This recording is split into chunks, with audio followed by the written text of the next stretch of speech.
po tayo ngayon. Panginoon, salamat po sa umaga nito. Nagpakamuli po sa amin at hindi ka po nagkulang. Patuloy mo kami umiligtas at patuloy pa rin sa aming karanasan ang kaligtasan at pagmula sa iyo. Salamat po, Ama, sa masaganang biyaya mo ninyo. Tumingin niyo kami ng iyong kapangyarihan ng iyong banal na Espiritu Santo upang makita namin ang patuloy na pagkilos mo sa buhay ng bawat sa amin. Salamat po. Ito ang dalangin sa pangalan ni Jesus. Amen. Maupo po tayo. Praise God. Hope, chapter 19, verse 25 to 26. Praise God. Dito, higit sa atin na tayo ay nagkaroon ng magiging pagbahagi naman.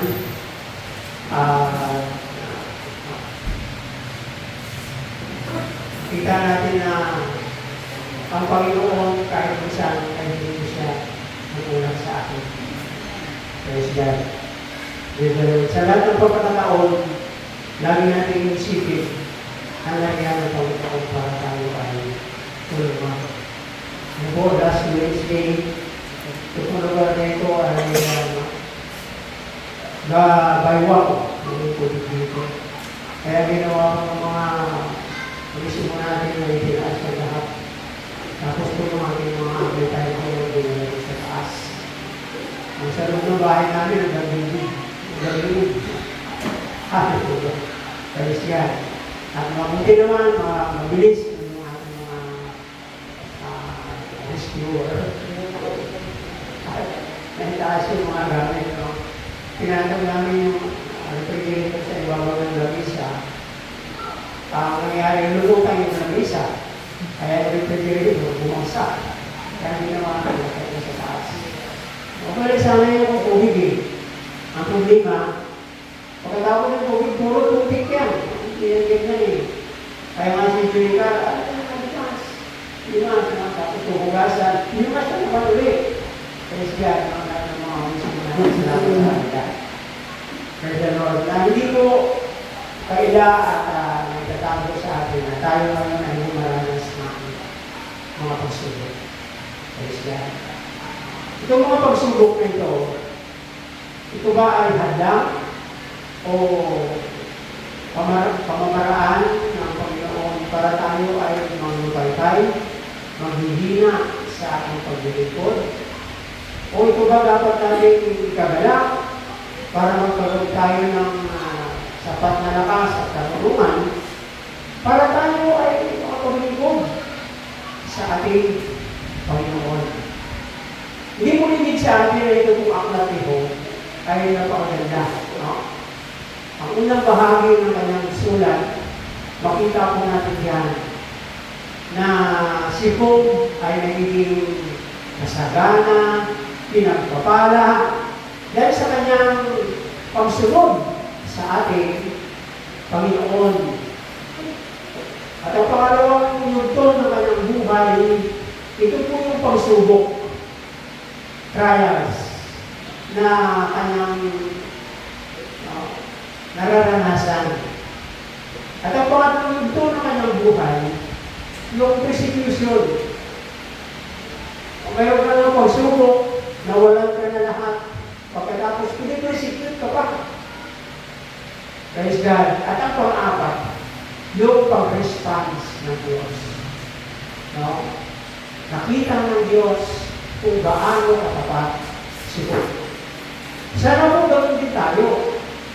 No? Alam natin na nabubuhay na tayo sa huling panahon.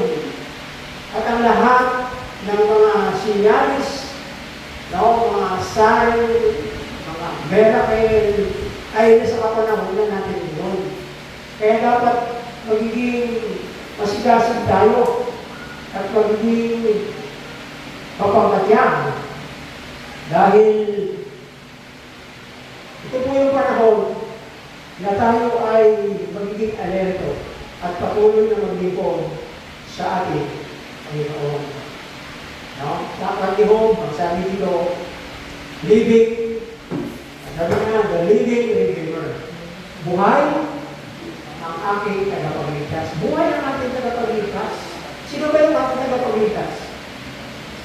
Sino? Sino? Si Jesus. Siya yung ating Redeemer. Sa buhay ni Job, gusto ko pong ipakita sa inyo ang buhay ni Job. Sa buhay ni Job, ay nakaranas po siya ng trials. At ano ba?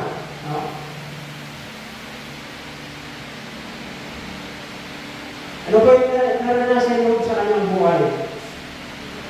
Tribulation. Question.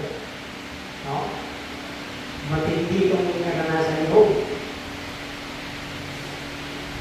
Siya po yung tao na nakaranas. Sabi dito, Job, among of the greatest suffering and loss.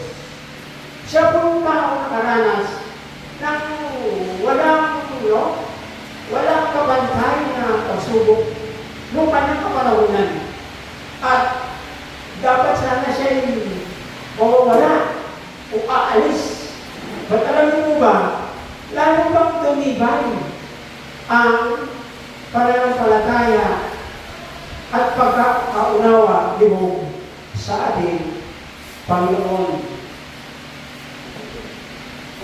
Dito po makikita natin na sa kabila ng kanyang naranasan, ang sabi niya doon sa verse 25, chapter 19, alam ko, sapagkat nalalaman ko ng aking manunubos ay nabubuhay. At sa wakas, siya'y tatayo sa lupa. Alam niya, dapat pagdating ng mga trials sa buhay natin, pagdating ng pagsubok, at alam naman po natin ito na pagaganap sa buhay ng isang Kristiyano. Kaya pagsubok sa buhay natin, ito po yung paglilitis. Ito po yung pagpapakita na tayo ay mga anak ng Diyos. At sa panahon ng pagsubok, may nais iparating ang Diyos. May gustong ipapagawa ang ating Panginoon. Hindi dahil sa schedule, bubong na lang yung nakikita. Bubong. Ibig sabihin ito kami harap. Pag may dumaan tao, bubong na lang yung nakikita. Kaya naman lang yung mga tao na. Yung parsada yan, akala mo, ilog. Napakalakas ng agos. Kaya tuwang-tuwa si Mike. Kaya si Mike. Hidong-hidong si Mike din eh. Dahil siya magpapaagos na ganyan. Kaya pag ito yung gamit, tulog siya. Bakit? Kaya siya. Marami pong mga natin sana. Marami pong nawawala. Kung ating pong aralin ang buhay ni Job,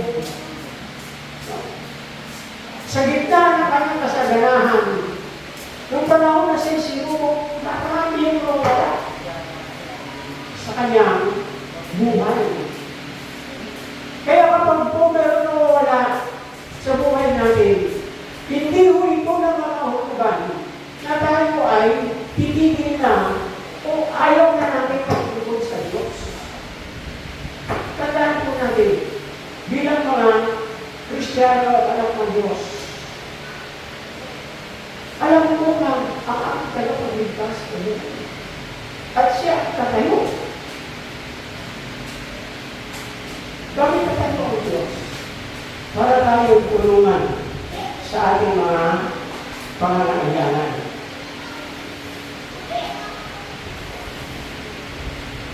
Sa lahat ng ating mga nararanasan na suffering sa buhay, suffer, pagsubok, dapat laging kaakibat doon ng ating Panginoon. Naranasan ni Job sa kanyang pagsubok, doon niya nakita ang hope, ang pag-asa. Hindi masasabi ni Job na alam ko na buhay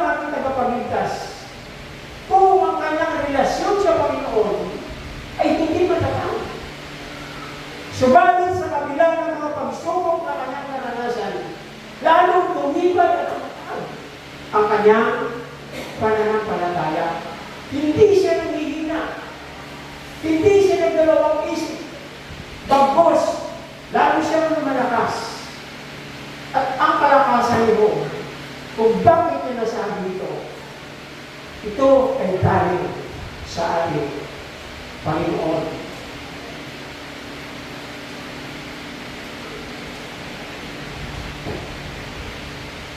Naranasan ko at kanyang i-declare.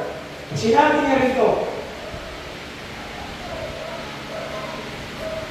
i-demonstrate niya, sinabi niya, ipinakilala niya na sa panahon ng pagsubok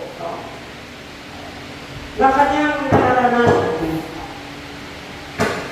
ay nag-rebel. Praise God. Ipinaalaala sa kanya ng Diyos na dapat hindi siya mawala sa kanyang pananampalataya.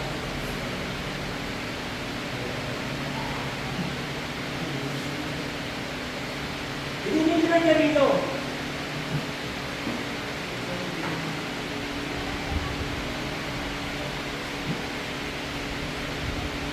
Ano ang kanyang i-declare? Ano ang kanyang i-demonstrate dito? Kanyang ipinapakita. Praise God.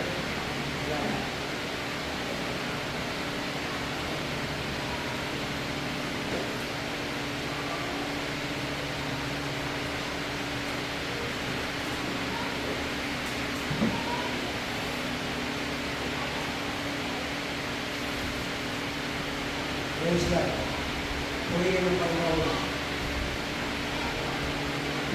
Malamang, napituan ng konti yung ating mga kumpayat dahil sa biglang pagtagal.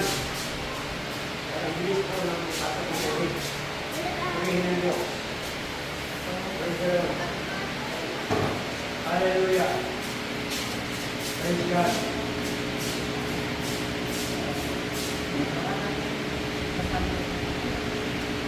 Sa kabila ng pagsubok na kanyang naranasan, hallelujah. Praise God.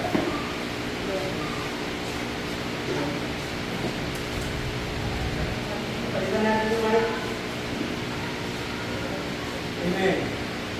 Wala pa rin.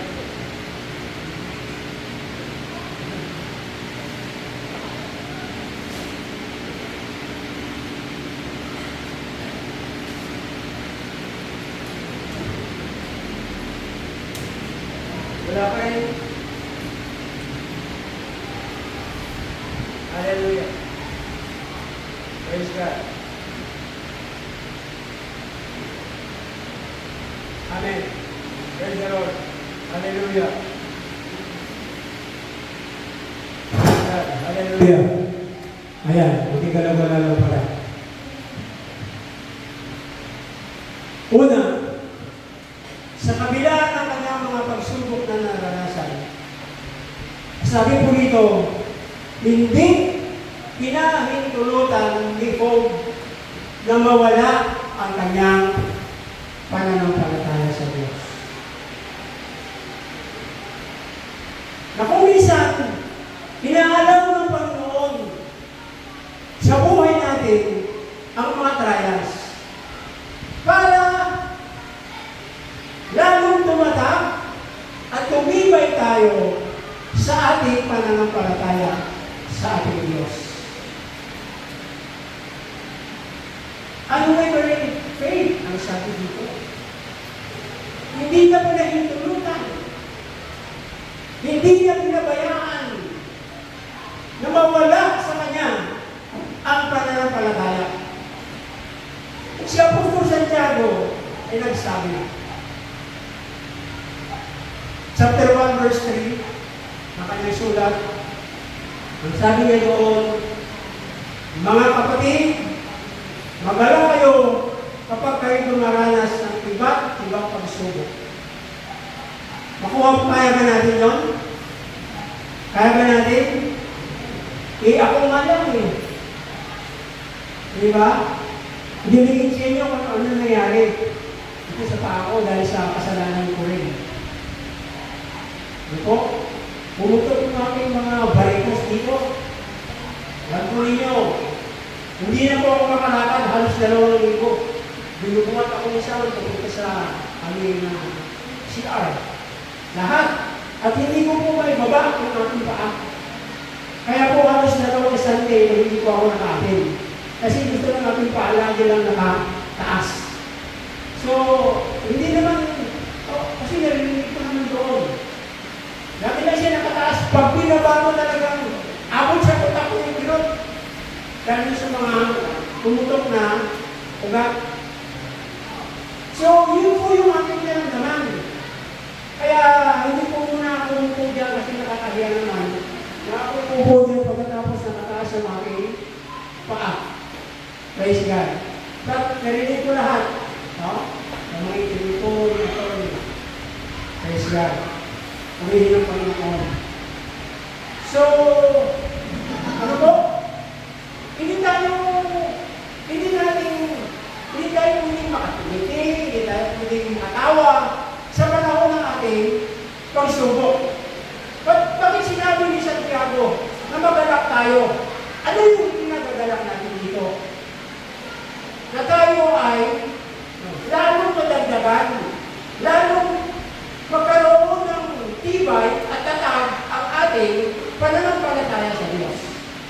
Malino yung kanyang sinabi. Bakit si Apostol Santiago ay may binanggit sa buhay mo? Kung babasahin natin yung chapter 5. Amen? Praise God. Kaya itong mga tao ito, ano mo? Sila yung nakaranas ng katakot-takot na pagsubok.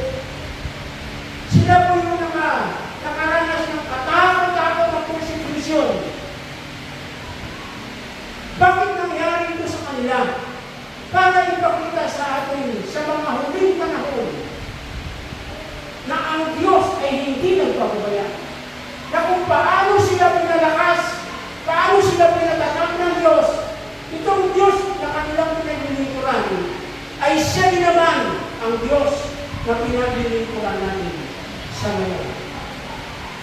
Napakalinaw ng sabi ni Santiago. Magalak kayo kapag kayo kumaranas ng ibang pagsubok. Bakit? Sapagkat alam ninyo na lalong magiging matatag ang inyong pananampalataya pagkatapos ninyo mapagtagumpayan ang mga pagsubok niyaan. At dapat kayong magpakatatag hanggang wakas. Verse 5. Huwag na po basahin, mamaya na lang sa bahay mo.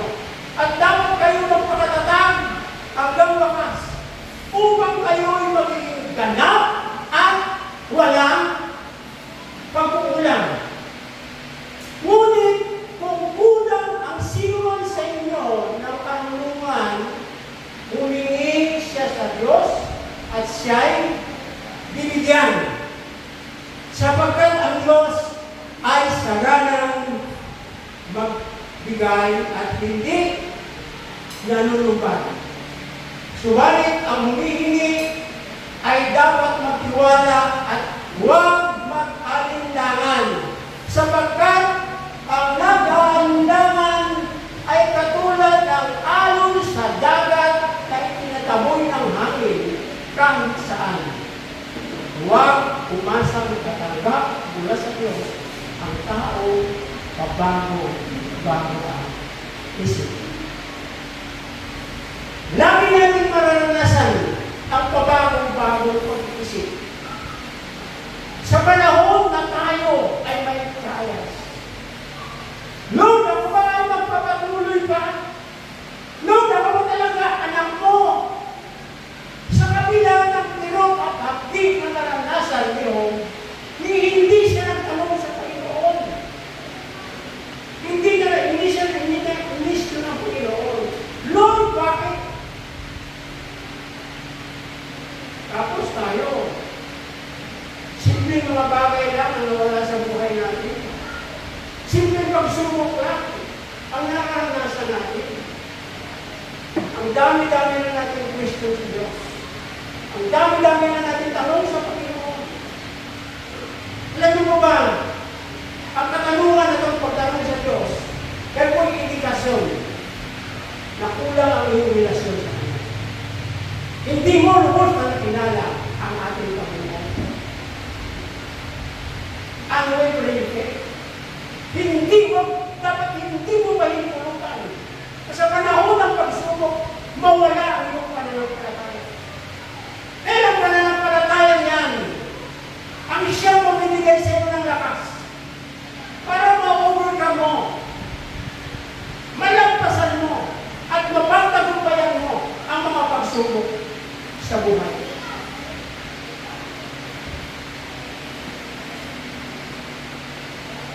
Napakaganda po ng kasaysayan nito.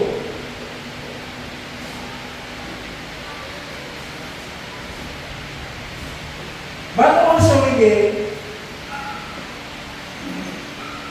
at ganun din yung pinaalaala sa kanya o kanyang naisip na ang mga pagsubok ay magbibigay sa kanya ng isang malalim na pagkakaunawa. Deep understanding. Malalim na pagkakaunawa. Kasi ang gusto ng Diyos na tayo'y magiging malalim sa pagkakaunawa sa Kanya. Gusto ng Diyos na tayo ay magiging pure Christian. Gusto ng Diyos na magiging matibay ang ating pagyakap sa Kanya. Matibay ang ating pagyapo sa Kanya. Deep understanding. Kaya nasabihan ni Job, hindi kasi ito ng isang tao na hindi niya pinabayaan na mawala ang kanyang pananampalataya. Dahil sa hindi niya pinabayaan ang kanyang pananampalataya, nagkaroon siya ng isang malalim, isang makadiyos na pagkakaunawa sa kanyang buhay. Paano magiging malalim ang ating pananampalataya? Every Sunday lang tayo sa church. Naalala nyo nga kung sino na Sunday? Sino na naalala?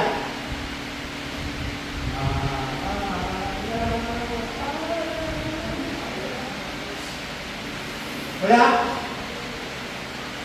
May para tayo mga Israelita sa inyo. Dalawang araw, tatlong araw, nakalimutan na nila. At alam niyo ba ang dahilan kung bakit lahat ng tumawid sa dagat na tula ay hindi nakarating sa promised land? Dahil sila ay mayroong sakit. Ano itong sakit na ito? Ano sakit nila? Amnesia. Hallelujah. Praise God.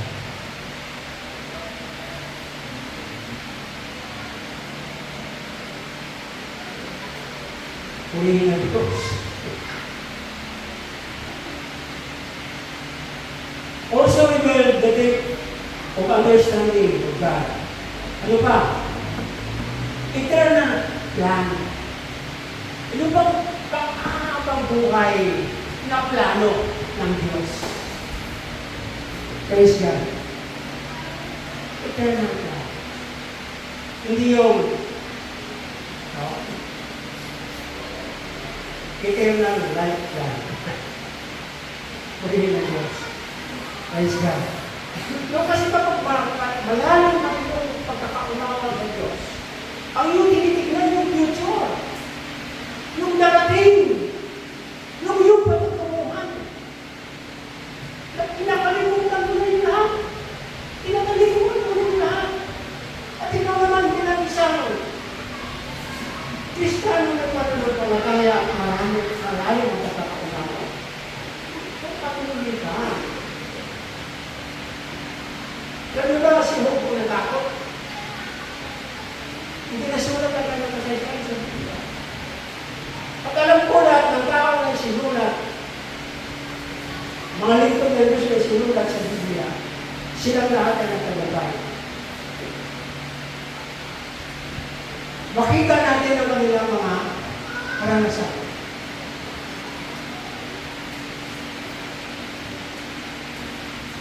Eternal plan.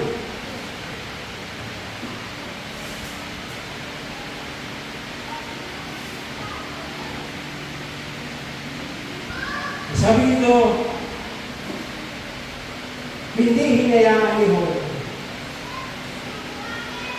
na siya ay matangay at madala ng kanyang mga suffering, yung kanyang mga pagsulit, yung kanyang mga paghihirap.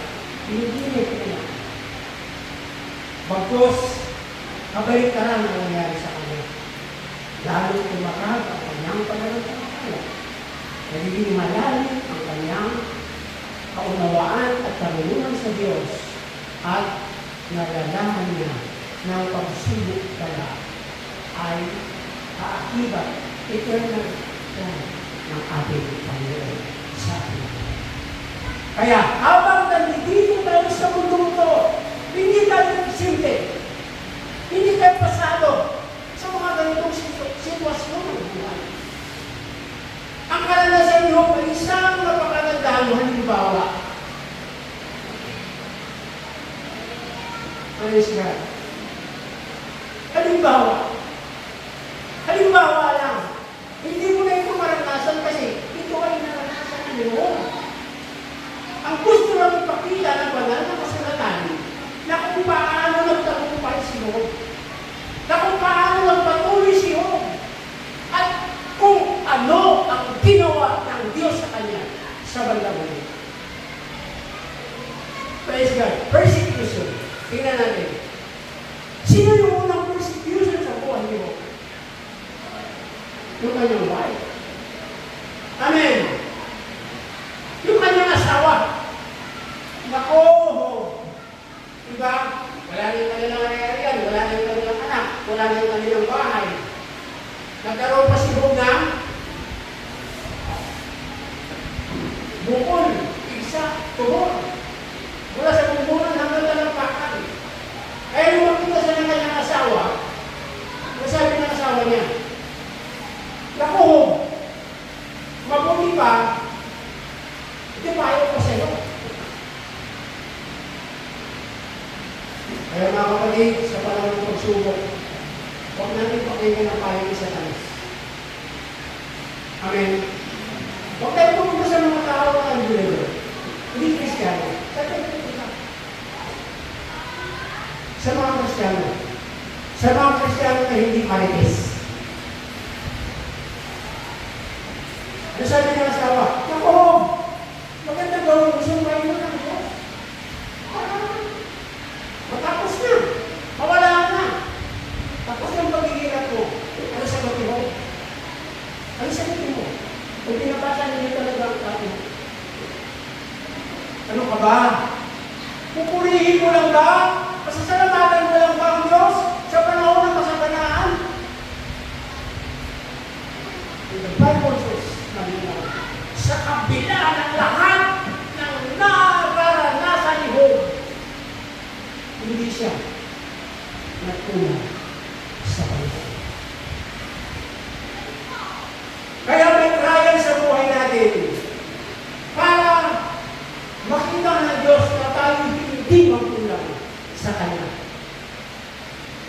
Kapag hindi tayo magkulang sa Kanya, ang Diyos din naman ay hindi Kanya kukulangin. Pero kapag hindi mo sinunod ang kalooban ng Panginoon, ikaw yung isang Kristiyano ng tawag sa iyo ay kulang-kulang. Sabi mo sa katabi mo, hindi ako yun. Malis ka. Pangalawang persecution, yung kanyang mga kaibigan, hallelujah! Kasama itong mga kaibigan nito, siya yung magpapalakas. Dapat sana yakapin nila si Job. I-advise. Patatagin. Hindi akong ginawa. Praise siya.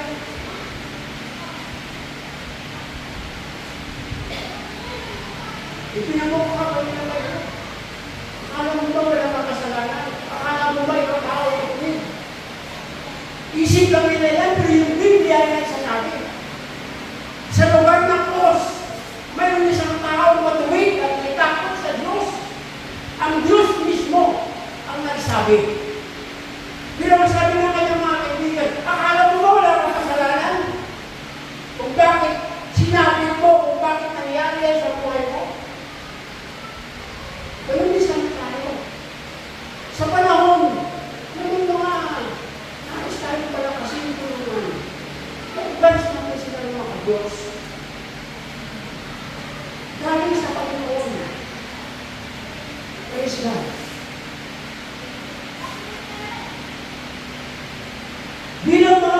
pananampalataya, mararanasan natin ang comfort. Amen. We find comfort.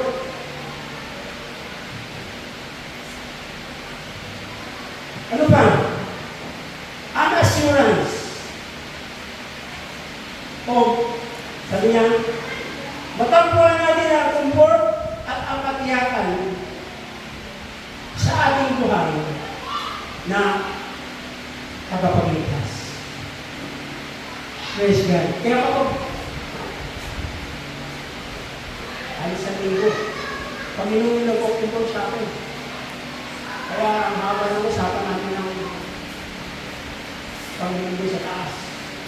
Siya yung nagpo-comfort sa akin. Binasa ko ito. At ito ang pinaunawa sa akin ng Panginoon. Pastor, ikaw, isa lang. Yung naramdaman mo, samantala si Job, ang dami-dami niyang naramdaman, ang dami-dami niyang naranasan. Pero ang sabi dito, hindi siya nanghina. Hindi niya pinabayaan na mawala ang kanyang pananampalataya. At dahil dito, siya nagkaroon ng isang malalim na pagkakaunawa. At ang pagkaunawa ito ay nakita niya na ang plano ng Diyos sa buhay. Isang kanina kung tayo ay pagsubok, ay kung na tayo ay ikot-ikot. Para pag ang buhay natin doon na lang. Trabaho, pamilya, ano pa ba?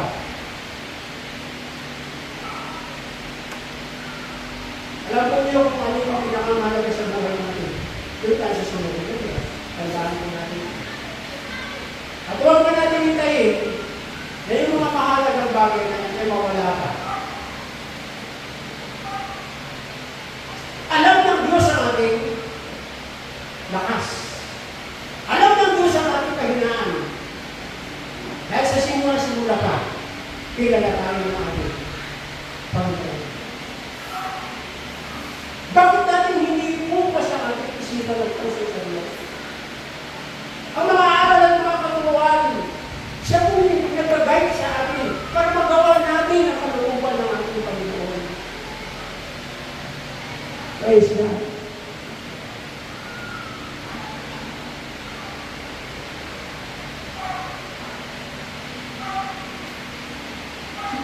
Sa araw na ito, o sa mga sandali ito, dapat mag-reflect, makita sa buhay natin ang reflection ng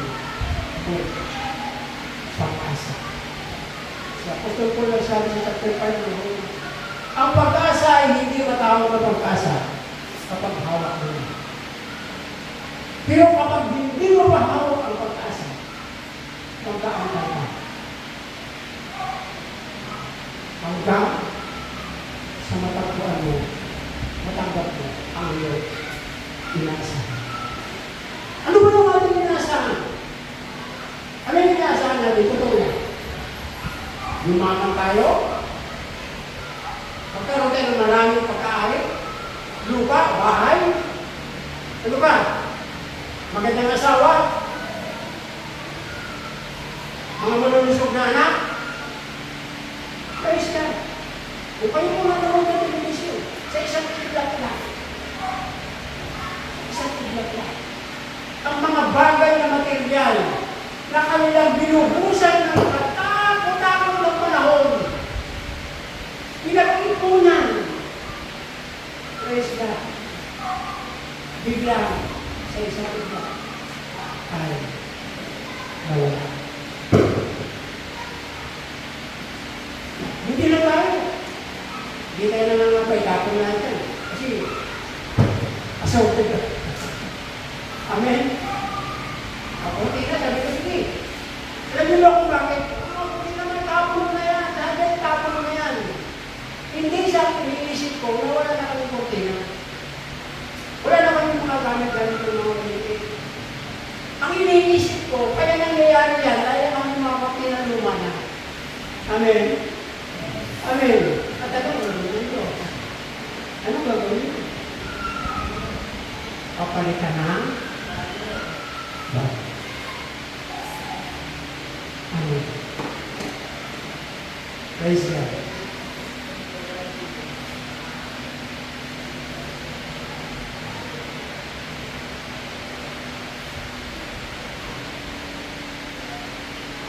Dapat makita palagi sa buhay natin na tayo may pag-asa. Nandiyan yung masakit ang yung pag-asa. Siguro, yun ang kanyang.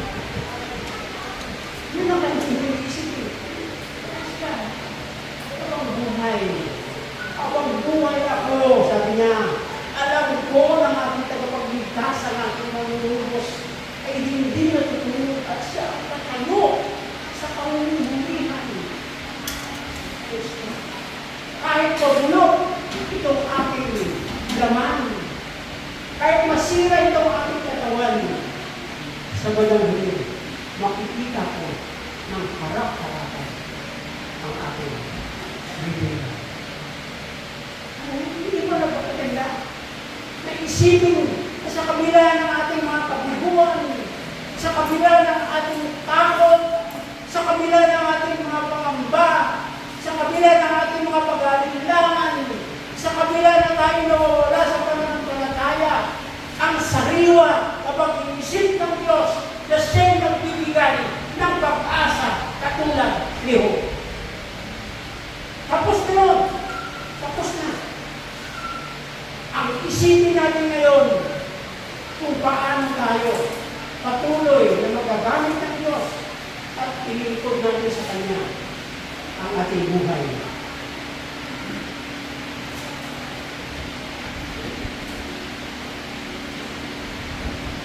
Sa pamamagitan ng ating Redeemer, sabi niya, we find strength. No? Makikita natin ang kalakasan at ang katiyakan even in the rest or the season of life. There is a greater purpose at work. Mayroon siyang dakilang layunin at gagawin sa buhay mo. Amen. Kaya doon sa pagsubok, hindi dapat tumigil ang buhay natin. Sabi mo sa katabi mo, tuloy lang. Tuloy lang. Pag may pagsubok, hindi dapat tumigil ang buhay natin doon. Why? Because God is mayroon siyang greater purpose. Isang dakilang layunin sa buhay mo. Kaya siya, ano nangyari? Ano nangyari ito? Sa kanyang pananatili sa Diyos. Yung kanyang ari-arian, dinubli mo Panginoon. Amen? Amen! Ano ba? Sa kanilang nanawigan, ang kanyang anak, apat ba? Dinubli ng Diyos. At sa kanilang barangay, walang katulad. Binigyan siya ng tagumpay ng Diyos sa huli. At ang kanyang mga anak, siya yung pinakamagaganda at mga guwapo sa kanila. Diba? Nakita natin dito ang the greatest purpose ng ating Diyos. Bakit tayo tinawag ng Panginoon? Dahil siya ng dakilang layunin sa buhay mo. Dapat natin yung maunawaan. Kasi kung hindi natin maunawaan ang dakilang layunin ng Diyos sa buhay mo, wala tayong gagawin. Amin mo ba? Unwavering faith. Hindi na pinahintulutan. Pangalawa, nagkaroon siya ng deep understanding at nakita niya na ang plano ng Diyos sa kanya ang habang buhay. Pagkatapos ng pagsubok, wala na ang pangalawang hope. Amen? Dahil ipinaranas sa kanya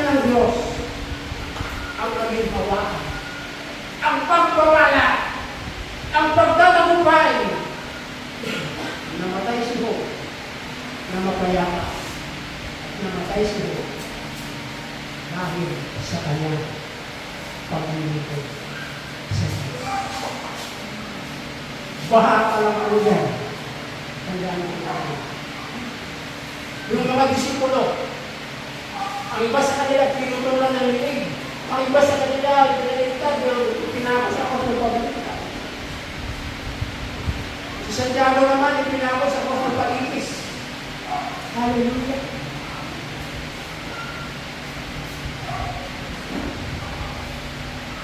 Dito po tayo magtatapos.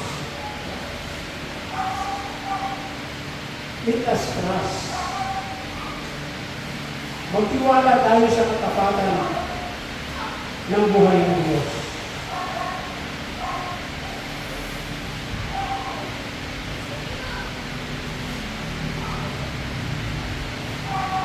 Ganap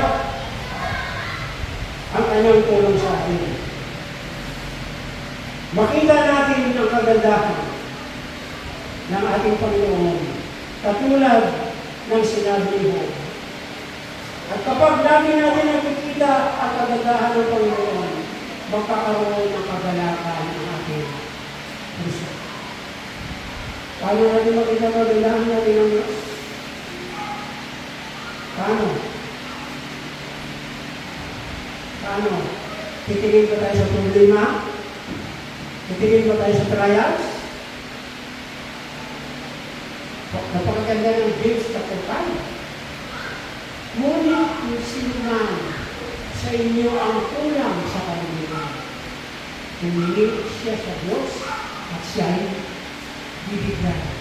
Sapagkat ang Diyos sagalang magbigay at hindi lumilipad. Kaya sa paglilingkod natin sa Panginoon, alisin natin ang kadahilan. Alisin natin ang ating mga sariling kalooban. Yung ating mga sariling plano, yung ating mga sariling kagustuhan. Na para bagang ang iniisip natin, tayo ang may hawak ng ating buhay.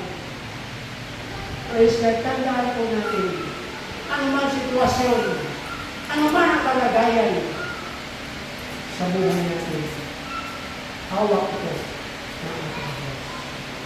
Kaya huwag tayo umalis sa kapangyarihan ng ating Panginoon.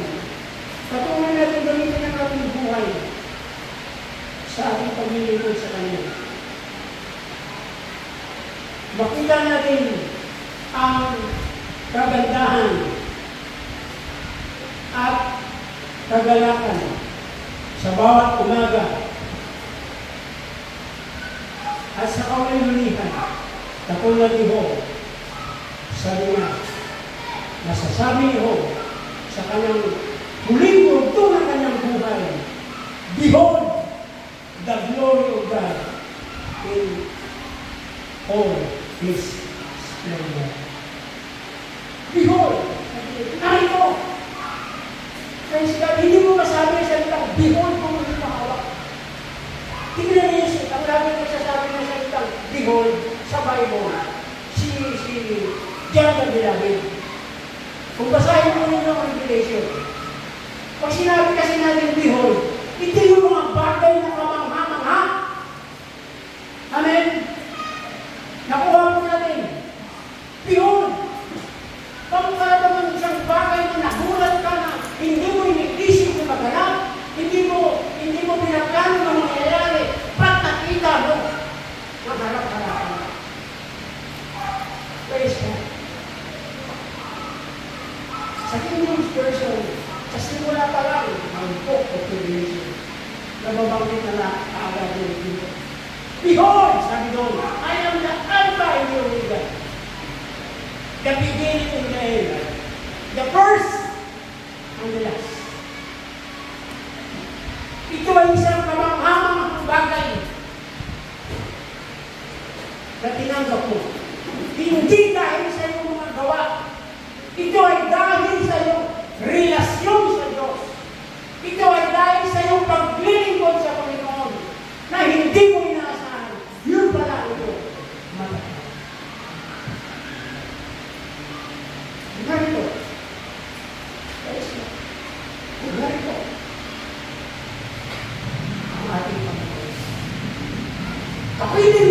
ng Diyos. Hindi bigay sa Kanya ang iyong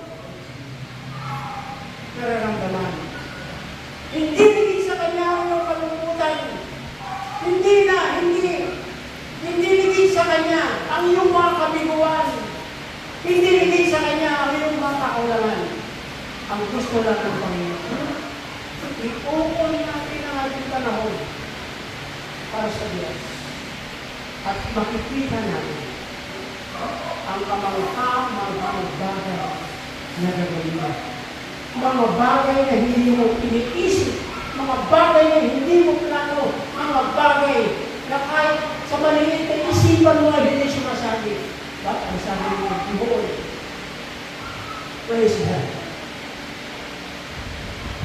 Sabi niya, kagalakan sa umaga. At in the end, we like hope. We like hope. Dapat sabi niya, matulad tayo sa kay hope. Ang sabi ni Panginoon, behold the glory of God in all His splendor. Amen. Ito ang tagumpay, ito ang tagumpana ng ating paglilingkod sa Diyos. Ang waiting faith at natin hayaan na mawala ang ating pananampalataya. Kahit tayo na sa gitna ng pagsubok. Pangalawa, malalim na pagkakaunawa. Deep understanding. At ang pangatlo, everlasting plan. Yung pangwalang hanggan at ano ng Diyos. Natapos mo ba kanyang buhay dito sa lupa? At ang pangwalang hanggan na pagpapaga na kanyang natanggap ay sa buhay na walang hanggan. Sana ganon ang ating iniisip sa ating pagmulong sa Diyos. Hindi sa ating mga bagay. Ang mga material ay mawawala. Ang mga bagay dito sa lupa ay mawawala. Pero ang ating kaligtasan, mula dito sa lupang magulo, sa lupang makasalanan, tukunin tayo ng Panginoon at dadalhin niya tayo sa walang hanggang kagalakan. Makapiling natin siya. Makasama natin siya. Papahilan niya yung ating mga luha. Wala nang dalamhati. Wala nang sakit. Walang karamdaman. Walang iyak. Dahil kasama natin ang ating Panginoon. Ibigay natin ang ating sarili sa Diyos. Assurance at iyakan sa panahon natin ngayon. Lumukutay ka na namin. Hallelujah. Ang maraming salamat po sa iyong pagpapaalaala sa amin ng iyong mga salita. Salamat po sa katiyakan. Salamat po sa iyong pagmimiligtas sa aming mga buhay.